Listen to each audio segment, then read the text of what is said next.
Tonight, Herman Cain, Corey Lewandowski, Jay Sekulow, Matt Schlapp, Geraldo Rivera, Lou Dobbs, Ainsley Earhart are all here with reaction. And later tonight, my special tribute to the founder and former chairman of the Fox News channel, Roger Ailes. He was a force of nature who forever changed the media and political landscapes in this country for the better.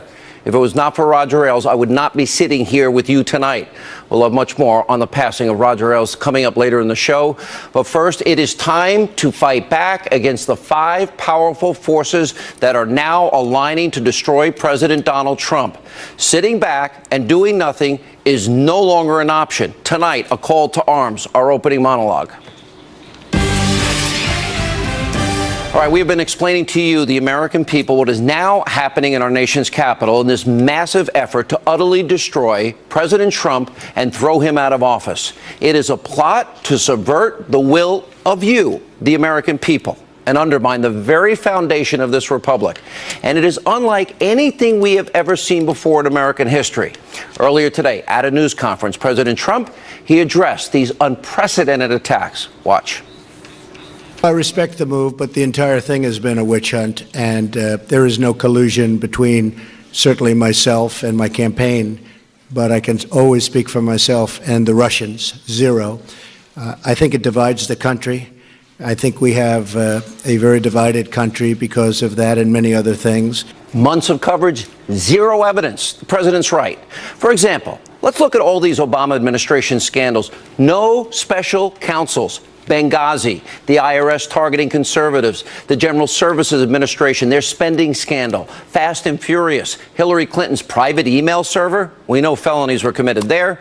The Clinton Foundation, the pay-to-play scheme. Remember, Uranium One, 20% going to Vladimir Putin in Russia.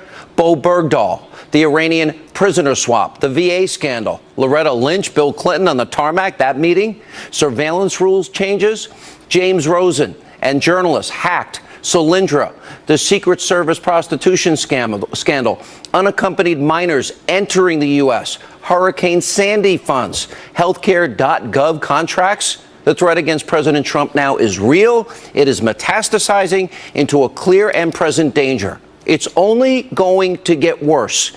And we're learning tonight that the DNC is now pumping money into what is being called, quote, the resistance summer. It's the left's plan to attack and obstruct the president at every turn.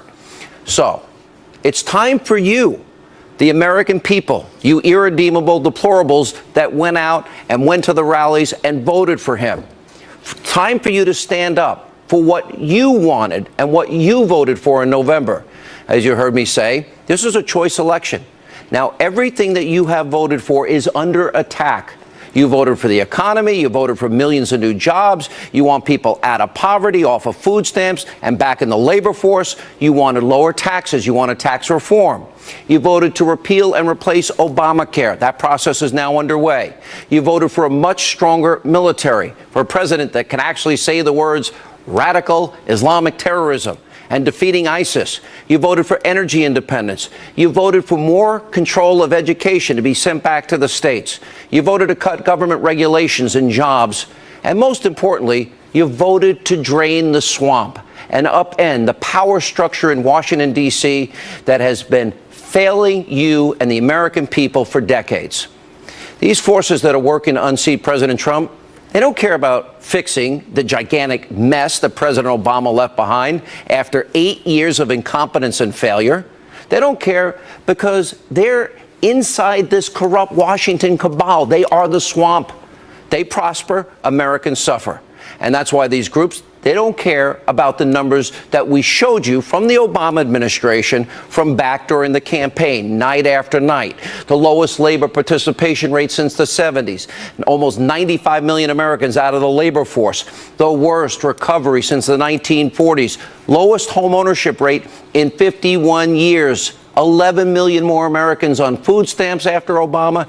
8 million more in poverty. 43 million total. 1 in 5 American families without anybody in the workforce. 1 in 6 American men, prime working years, 18 to 34, incarcerated or living home with mommy and daddy. And when President Obama left office, he had accumulated more debt than every other president before him combined. A guy that said $9 trillion in debt is irresponsible and unpatriotic. Now, these forces, they want to prevent the president from fixing this mess and improving your lives. And as we have been explaining on this show, there are 5 specific forces now working to take down the president. Let me explain in order in terms of the dangers that they represent. Number 1, the most dangerous, the deep state. Former FBI Director James Comey, obviously disgruntled, fired ex-employee, showing a vendetta now against the president. I guess he's angling for his multi-million-dollar book deal, a miniseries, primetime interviews, a movie, and probably wants to work for MSNBC.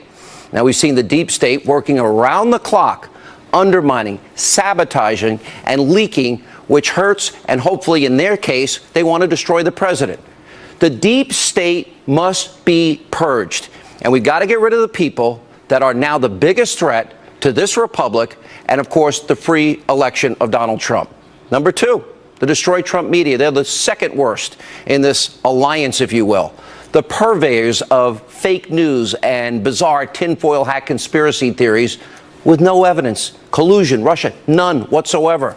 Now, these propagandists, these liars, breathlessly pushing one manufactured scandal after another. Why? Hoping that just one of their constant smears against the president sticks and will lead to his downfall. And, of course, you have the Democrats. They've been totally unhinged since November 9th. Now, they've been attacking and obstructing the president at every turn because they can't accept the election results of you, the American people. Then, of course, you can always count on those very same establishment Republicans, you know, the ones that were afraid they may be accused of shutting down the government. The people that never supported President Trump, even though they're in the same party, never supported his agenda. Well, now they're dragging their feet to implement what you voted for. Just look at Senator John McCain. This is a disgrace. He's now saying that this Comey witch hunt is reaching the point where it's Watergate in terms of its size and scale. No, Senator, it's not. And you should know better. And number 5, then you have the never-Trumpers, the least impactful, groups like National Review, the Weekly Standard, people who never thought or wanted Trump to win. They would have preferred Hillary pick the next Supreme Court justice. But now they want vindication and relevance. Make no mistake, this is now about overriding an election, the election results, the will of the American people. This now combined is undermining our democratic process. Not only trying to delegitimize the president, but trying to effectively stop him from doing what he promised to do. Now, why are they doing it? Their own selfish reasons. They, of course, they want to cling to power. Isn't it always about power in Washington? Now, President Trump is the biggest existential threat to the way things have been working there. So it's really the swamp versus the people. And the swamp is fighting hard.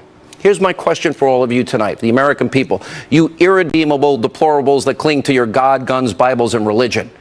Are you going to help the president that you elected? And as hard as you fought during the election, you better understand that if you want those changes that you voted for, that you went out and fought for, well, you better fight harder now, or the country will deteriorate even further.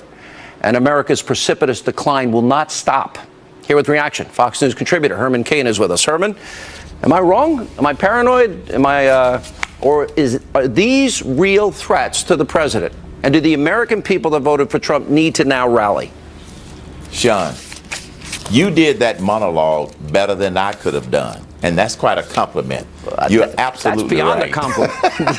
that's over the moon. I absolutely agree with you, and I couldn't have done it any better. You are absolutely spot on. Before I address that, let me say this and give my own personal tribute to Roger Ailes. You are absolutely right. He changed the trajectory of so many people, including my trajectory of my participation with Fox. Here's how I would sum up what you said, and a lot of others have said all day about Roger Ailes. He had an ear, an eye, and a heart for people, and then talent. That's what made him so special. Now, getting back to your monologue about the attacks on Trump. All I heard today on my radio show was the deplorables are going to fight back. Many of them are starting by calling the presidential comment line. Most people didn't even know they had one. It's 202-456-1111. Let the president and his administration know that the American people have his back. The liberal media doesn't have his back. We know that. The Democrats don't have his back. We know that. And even some Republicans, as you indicated, don't have his back. The American people has his back. So to the American people, you need to call 202-456-1111 and let the president know that we have his back. We are fighting back. The two that I think seem to be the most dangerous to the president accomplishing his agenda. Look, America's in a precipitous decline. He's got to get his economic plan. He's got to get rid of these regulations. He's got to build the wall. There's so much on his education, energy independence, all these things he wants to do. You know, corporate rates lowered, repatriation lowered, jobs, manufacturing centers built. But if he has to deal with the deep state and a corrupt media that lies, and how do they get away with these conspiracy theories? Conspiracy TV apparently is the most interesting thing to watch these days, all built on a house of cards and lies. They are playing upon and dependent upon, the liberals and the Democrats are dependent upon the Jonathan Gruber theory. They are basing it upon the stupidity of the American people. And they do have a lot of people who are going to be gullible and going to follow that narrative. So that represents approximately 50% of the American people. Those people that elected Donald Trump represent the other 50% plus a few. The 50% plus a few are going to have to let Trump know that we have his back. That's why the Democrats and the liberals get away with it, because the liberal media, as their accomplices, help them to get that message across to people who really don't understand the facts. All right, Herman Cain, always good to see you. And yeah, you would have delivered it better, because I'm not the guy that says 999, the most memorable political line in the history of politicking. All right, my friend, thank you.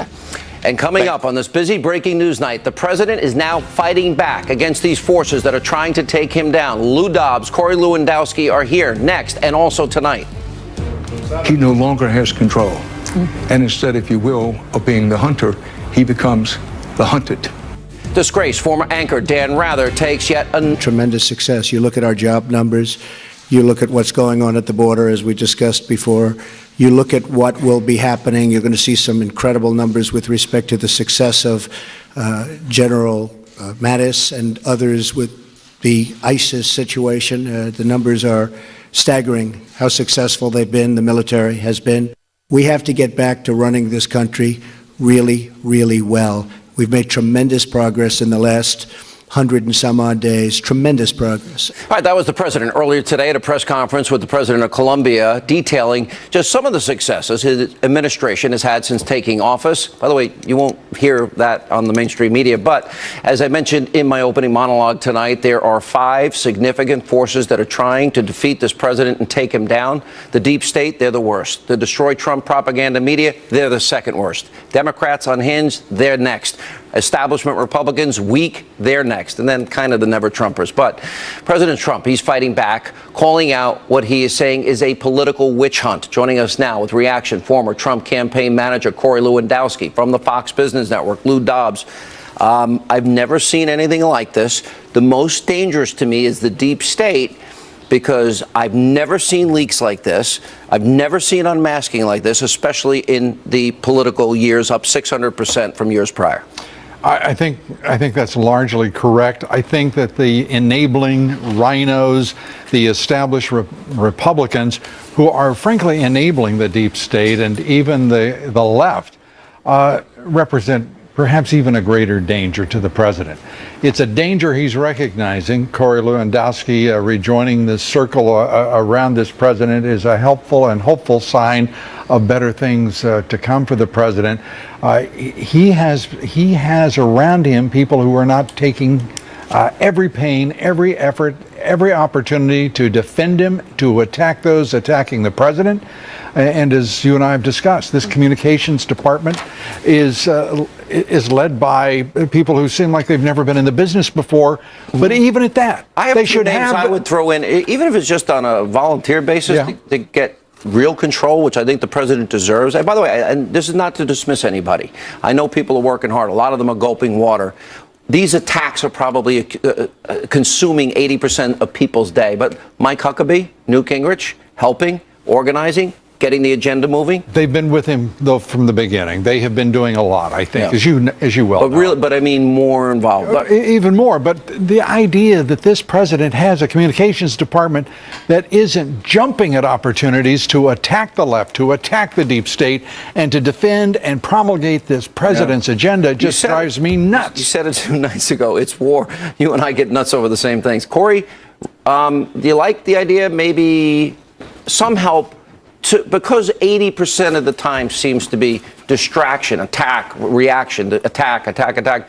Maybe guys like Mike, Newt Gingrich, helping to sort of reorganize in that sense and do the fighting and let the people that are supposed to govern actually have time to do their job?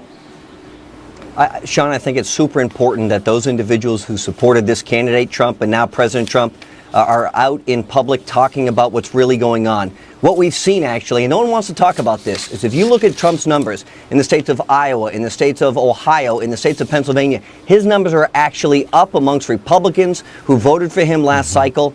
His numbers are higher by 8 points in Ohio today. They're higher than they were on Election Day in Iowa. His approval rating amongst Republicans is 80% in the state of Pennsylvania. And what that tells you is you have to fight back.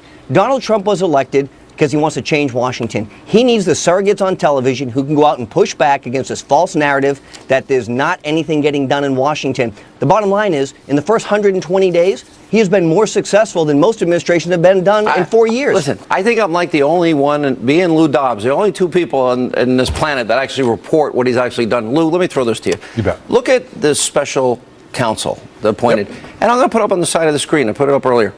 You know, 0 special counsels for Obama and you know, Clinton. Hillary got a pass. Absolutely.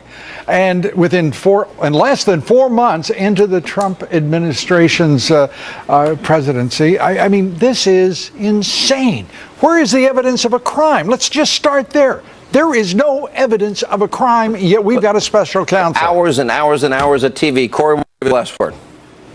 Sean, Lou's exactly right. There is no evidence of anything wrongdoing. There's no evidence of collusion. There is no reason for this. The bottom line is it's a political witch hunt. It was not necessary. The Republicans are weak on this thing. They should have held tough. They should have been stronger.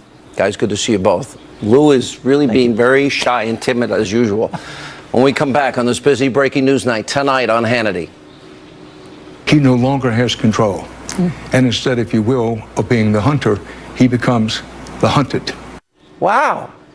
Disgrace, former CBS anchor Dan Rather, the hunted? Really? Mr. National Guard? He's now popping up in the spotlight? Mr. National Guard himself.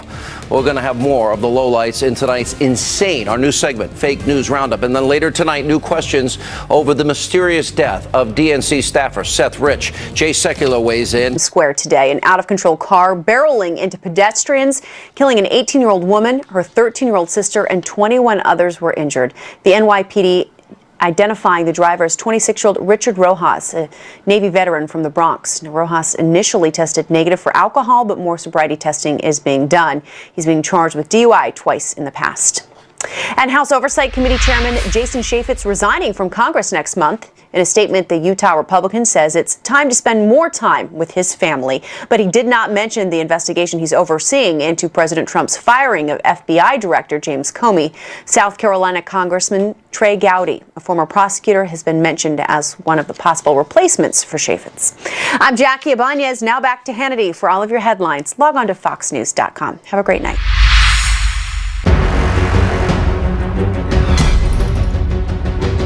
And welcome back to Hannity, our new segment, the Fake News Roundup. And tonight's edition features disgraced former CBS anchor Dan Rather.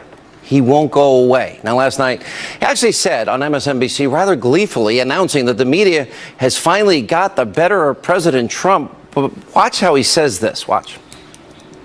Thank God for the American press. New York Times, Washington Post, and others have been doing a terrific job. Up until today, President Donald Trump has had the ability to control almost every news cycle.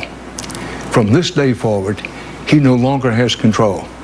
And instead, if you will, of being the hunter, he becomes the hunted. Becomes the hunted. My friend's the Dan. Now, has Dan rather forgotten the incompetent, irresponsible, reckless reporting he did for CBS News? Is that what President hunting looks like to you? Now, of course, Rather wasn't the only member of the propaganda press that was spewing anti-Trump hatred. Take a look at some of the recent lowlights. You wrote a remarkable column in the New York Times today, calling for the Republicans to use the 25th Amendment of the Constitution of the United States to essentially remove Donald Trump from office. Donald Trump might only have 14 months left in his presidency. That's how long it took a special prosecutor to get rid of President Nixon. When the president asks the FBI director for loyalty, he's actually trying to change the character of the American government. Hitler in 1934 began to demand precisely loyalty, firing Mr. Comey by sending over a head of a private security detail. That's what happens in Germany as well. The private security detail eventually becomes the SA and the SS. They become more important than the police. Joining us now from the American Conservative Union, Chairman Matt Schlapp, along with Fox News contributor Charlie Hurt. All right, Matt. Okay, really? The hunted? Now we're hunting the president? And this coming from the disgraced, radical ideologue, Dan Rather. The hunted? We're hunting a president. Yeah, I mean, this is just, well, this is what the American people know. The American people have been watching the opposition media have a liberal bent for decades now, and they have decided that Donald Trump is not a legitimate president, that it's their job to take him out, and it colors all their reporting. And I think all it does is make the American people and the American voter realize that they have to turn to other places to get their facts. And I think it also, in a very strange way, strengthens Donald Trump politically, because he's the one taking on the swamp, he's taking on the opposition press, and he's taken on all of these institutions that are supposedly, Sean, have our best interests at heart. Yeah. And what's your, Charlie, I don't even know what to say about hunted. I mean, I'm just sitting there thinking, okay, well, thanks for being honest. You disgraced, what happened in his case? What was that whole National Guard story all about? I mean, wow, hunted. I think he got his meds a little off today. He either skipped them or didn't. Maybe he had too many of them. I have no idea. But, these people, these clowns have been calling Donald Trump Stalin and Hitler from the beginning. But they're also the same people who told us he would never win. And before that, he would never run. He would never get the nomination. He could never win a general election. They've been wrong about absolutely everything. And the thing that I find so disturbing, as Matt just pointed out, these people, they are doing everything they can. They're hurting America. They're doing everything they can to undermine an election. And Donald Trump's victory last November is not just some sort of one-off fluke. It's almost a decade of losses that the Democrats faced because of their policies, because of Obama's policies, and the idea that the media now wants to just sort of overturn the whole thing and reject the whole thing because they don't like this guy. It really does show the absolute disdain that they have for American people and the disregard that they have for free politics.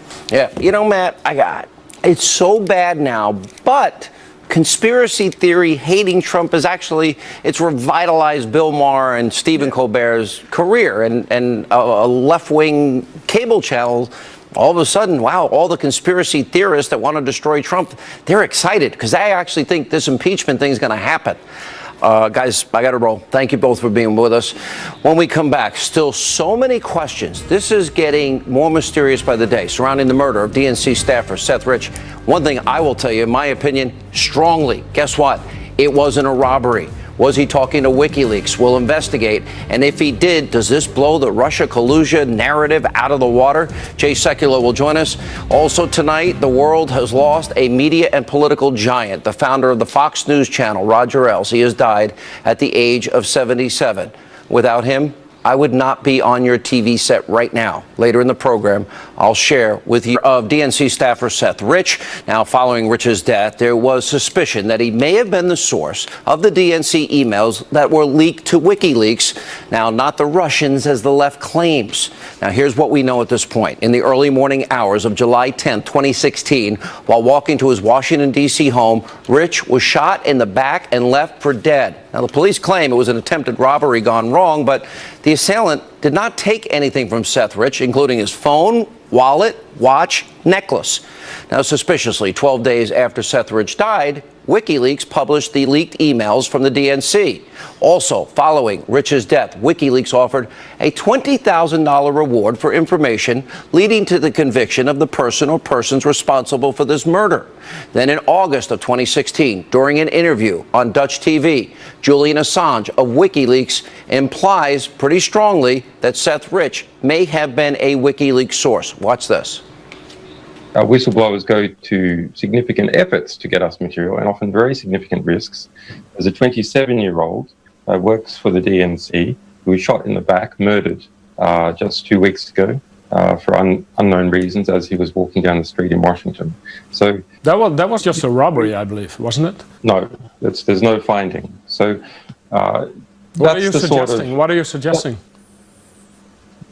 I'm suggesting that our sources take risks, and they become concerned to see things occurring like that. But was he one of your sources then? I mean, we don't comment on who our sources are. But why make the suggestion about a young guy being shot in the streets of Washington?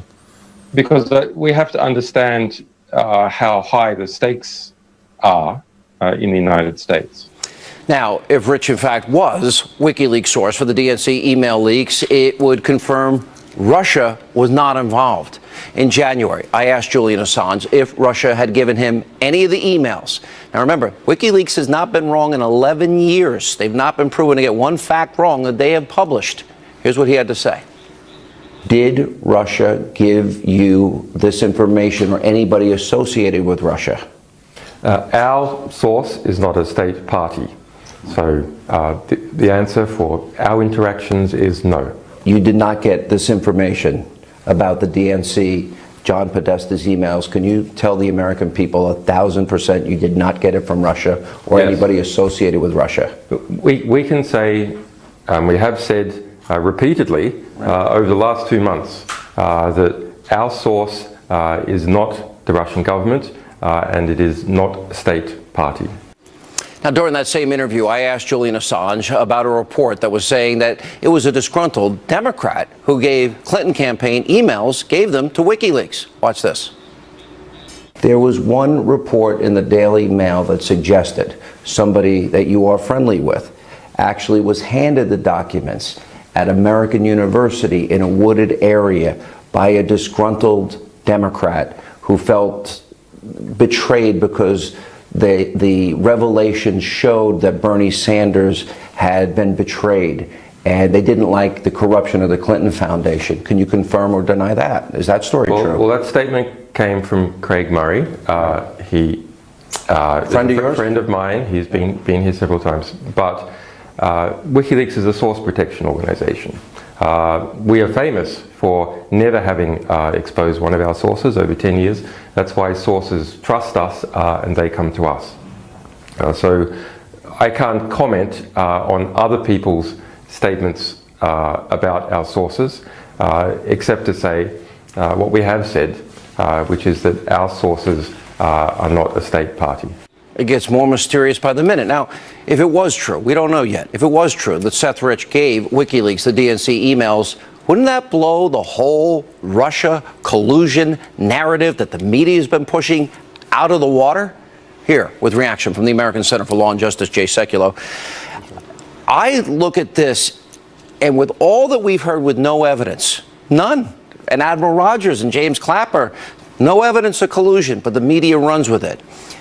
Based on what Julian Assange said in that Dutch interview, it sounds like he, not 100%, but pretty close to saying that, wow, it could be Seth Rich. What is your take on what he said?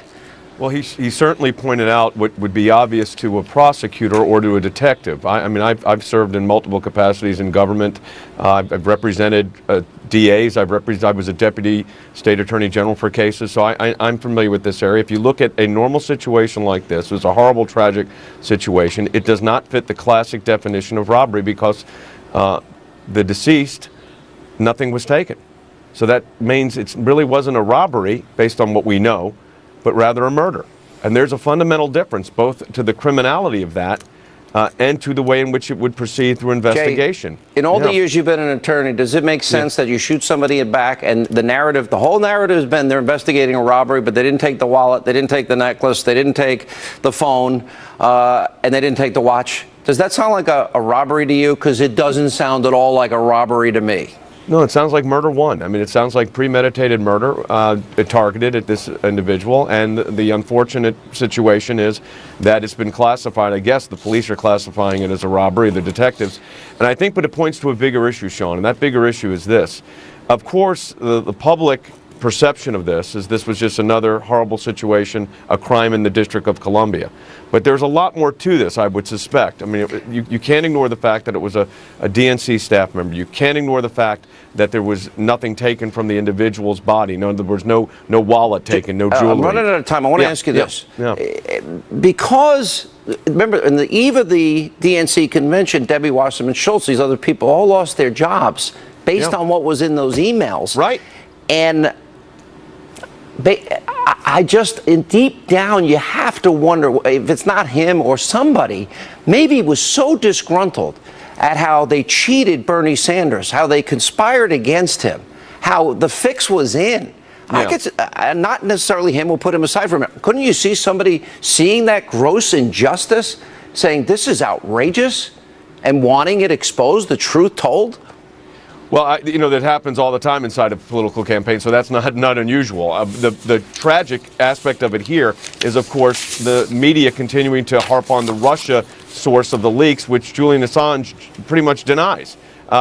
Pretty unequivocally, this wasn't certainly Russian state actors involved in this. So that begs the question, and it's an unfortunate question to have to address, and that is, there's a dead 27-year-old in Washington, D.C. who happened to be a DNC employee, and Julian Assange is at least making statements that it could be this individual. He doesn't exactly come out and say it, but it sure doesn't look like a robbery. It looks like a murder. And, you know, I haven't seen the files. You haven't seen the files. But there's one thing this undercuts, I think, is this. I think this whole Russia argument, Sean, is such a subterfuge for reality. And across the board, I'm not even talking about this case. Why did the DNC let the FBI look at their computers?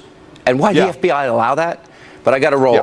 We'll continue to follow it. Jay, all politics. Yep. All politics. All right. When we come back, the country today lost a force of nature. Up next, I'll share some words and thoughts about, like Roger did. I wrote earlier today on Twitter that, by the way, Roger has enemies. They didn't like his politics. They should know this. Right now, advantage Roger, because in the next life, he's plotting and planning on how to kick your ass there like he did here. That's how Roger rolled. It was always 5 steps ahead of his opponents, sometimes 15 or 20 steps ahead. They played checkers in life. Roger was playing chess. The strategist that could not be duplicated by anybody. On a personal note, I want to tell you something. I would not be here in front of this camera tonight, in front of you, if it were not for Roger Ailes. I say it all the time. I have no idea why he hired me back in 1996. It was a huge risk on his part.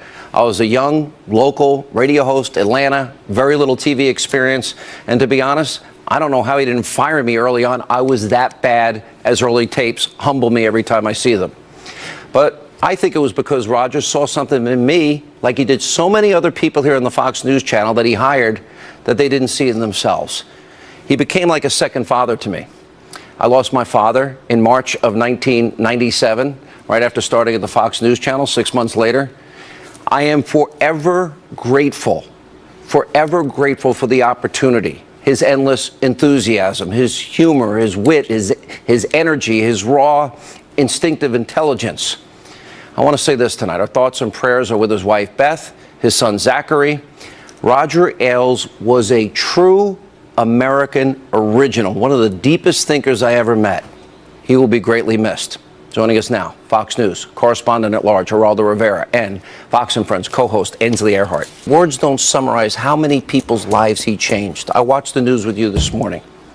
You know, I knew eventually this day would come, and he hired me 10 years ago. And I do feel the privilege of being able, in a weird way, to announce it this morning on Fox and Friends, because he was a father figure to me. And I know there was a lot of bad press recently about him, but he was wonderful to me and he changed my life. And I have a beautiful daughter and he supported me through that. I've had some hard times in my life. He supported me through that. I remember the first time I walked into his office and sat in that corner office and thought, I'm sitting here with this legend. And I told him that, and I said, you know, Roger, I don't know if you're going to hire me, but I want an opportunity just to pick your brain. This might be a once-in-a-lifetime opportunity for me to sit down with someone who is so critical to our profession, and I just want to thank you for giving me this opportunity just to meet with me for about an hour. And he said, you know, I think I'm going to hire you. I need to see your tape, but I think I'm going to hire you. And I was crying on the plane flying into New York because this was my dream. Roger, that man right there, gave me my dream, and my dreams have all come true. My little girl will go to college, and I am saving money right now because of him. He put a roof over my head and gave me this amazing life in New York City. Gave me a promotion when I was on maternity leave. Who does that? Reassured me that my daughter would be taken care of always, and said, your daughter is now part of the Fox family. Everywhere in these halls, we all are weeping over him. We're all hugging. It's been a very somber day here because we love this man. And you can say what you want about him. You can hate the sin, but you love the sinner. Men are not perfect. We are not perfect, Hey, Ainsley, but love is. I know you do Bible study and you're a strong, devout Christian. We've all sinned and fallen short. We have. And, you know, some of the, well, I won't get into it. That's why we need God, though. I mean, because we're not perfect. And there was so much more good that he did. And I want folks at home to know that. Many people think this channel has saved our country. And he did this. What if we didn't have a Fox News channel, Geraldo? You would have the same old, Sean. You know, it would all be one point of view represented. It would be a heavily urban, suburban point of view, a very, very progressive, hard left point of view represented. What Roger did was democratize the news business in a very, very big way. He was a great, great man. I lament what happened to Roger in the last 9-10 months of his life. It was just, it was horrible to see. And I bear a personal burden because there came a time after the revelations about Roger last summer, just before the conventions. First, we were all going to walk out and quit in solidarity with Roger, and then we heard the more allegations. And there came a time where I said, we have to believe the purported victims. We have to give them some space, and we have to give them some credibility. And I wrote an article about it, and now I look back on it and I lament it. Not that I said that we should give the purported victims of the sexual harassment credibility, but that I piled on an old friend. He gave me 2 jobs. He invented me in some ways. He stood by my family when I was in Afghanistan and Iraq, and I went into combat knowing that he would take care of them if anything happened to me. You know, it was, I was at his wedding with Beth at City Hall, Rudy Giuliani presiding. And you know, he is one of these creative forces of nature. If he had passed a year ago, a month before all this crap started, he would be on Mount Rushmore. He was so vivid in his vision and so loyal in his friendships. It's just, it's devastating to those who love him, and it is tragic, to go back to that point, that